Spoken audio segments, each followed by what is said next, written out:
तो आज हम इसमें वर्क में एक नया टॉपिक रीड करेंगे, variable force.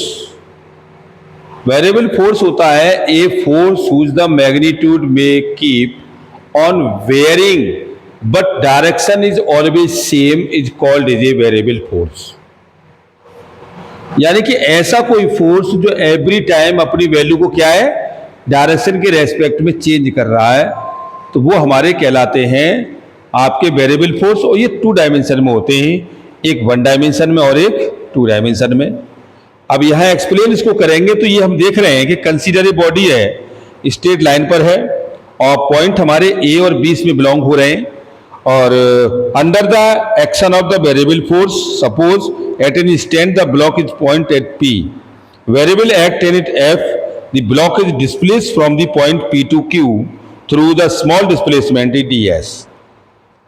Under the action of the variable force of F, all the forces F variable, but since displaced by the total amount of the work done, ऐसे case में ये हमारे पास जो 1 dimensional है, इस 1 dimensional में total force, total work done,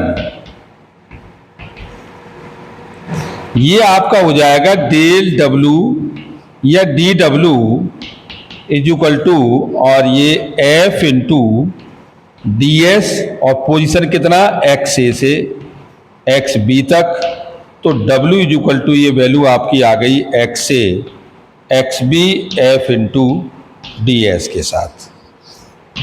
ये हमारे पास एक्चुअल वर्क डन निकल के आया इनिशियल से फाइनल। अगर इसको हम ग्राफिकली मेंटेन करते हैं तो ग्राफिकली यूनिफॉर्म में हम इसे समझेंगे तो ये इस टाइप से है, और ये हमारे पास एवरी टाइम चेंज हो रहा है।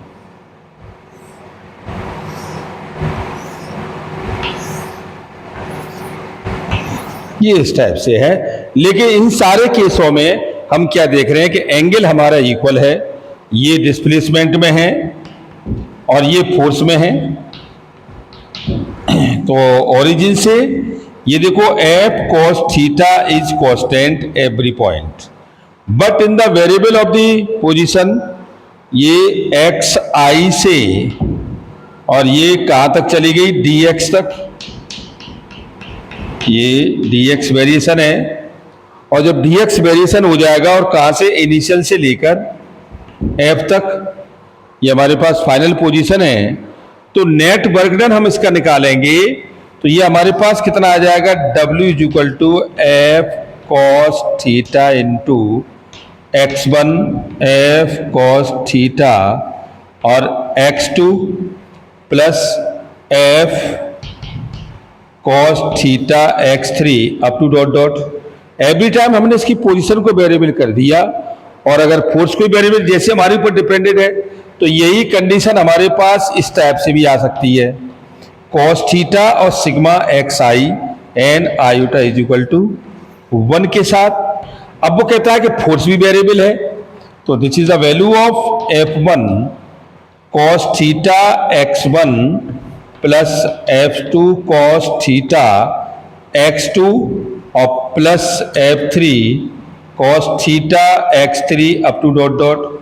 अगर हम इसका निकालते हैं तो ये कितना हो गया, सिग्मा, और ये F I cos theta X I के साथ N iota is equal to 1 के साथ। ये दोनों चीजें अगर हमारे पास हैं तो यहां ये पोजीशन और फोर्स के साथ भी वेरी करेंगी, खाली पोजीशन के साथ भी वेरी करेंगी। और एक कंडीशन और आती है, अब इसका एंगल भी चेंज हो जाए भाई, इसका अगर एंगल चेंज हो जाता है तो ये एंगल के साथ भी अपनी वैल्यू को चेंज करेंगी। देखो अब ये हमारे पास एंगल भी ड्यू टू चेंज होता है, तो W is equal to F1 cos theta 1 x1 plus F2 cos theta 2 x2 और F3 cos थीटा 3 x3 और ये F4 cos theta 4 x4 up to dot dot. इन सबको अगर हम निकालते हैं तो ये वैल्यू का आपके पास हो जाएगा sigma F I cos theta i x के साथ N iota is equal to 1 के साथ। तो ये वेरिएबल फोर्स है 1 डायमेंशन में। ये हमारे पास जितने भी आपके पास आ रहे हैं ये सभी हमारे कैसे हैं, ये वेरिएबल में है। और वेरिएबल फोर्स जब भी चेंज करेगा तो 1 डायरेक्शन में वो अपने एंगल और फोर्स और डिस्प्लेसमेंट तीनों को वेरी करेगा। Okay, thank you very much आज के लिए।